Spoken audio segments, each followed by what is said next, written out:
আল্লাহর উপর ভয়, আল্লাহর উপর অগাধ বিশ্বাস এবং আস্থা দিন দিন আমাদের কমছে, আর দুনিয়াকে পাওয়ার লোভ আমাদের বাড়ছে। কিন্তু আমরা থাকতে আসি নাই, চলে যাব, আমাদের অনেক লাগবে। গোটা বিশ্বে দেখবেন যে একটা প্রতিযোগিতা মানুষের মধ্যে, ছুটছে মানুষ পাগলের মতো, আরো লাগবে, আরো টাকা লাগবে, আরো সম্মান লাগবে, আমার আরো দাপট লাগবে, আরো জায়গা লাগবে, আরো ফ্ল্যাট লাগবে, আছে না নাই? বিশ্বনবী বলেন, বনি আদমের প্রত্যেককেও যদি একটা স্বর্ণের পাহাড়ের মালিক বানিয়ে দেয়া হয়, আচ্ছা একটা স্বর্ণের পাহাড়ের মালিক যদি আপনি হন, আপনার পুরো 14 পুরুষ মিলে ওই স্বর্ণের পাহাড় যদি বিক্রি করেও খান, ওই পাহাড়ের অর্ধেকও শেষ করতে পারবেন?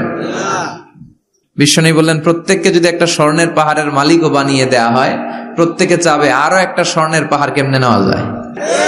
ওয়ালা ইয়ামলা আফাহু ইল্লা তুরাব, কবরের মাটি ছাড়া কোনো কিছু বনি আদমের এই মুখকে বন্ধ করতে পারবে?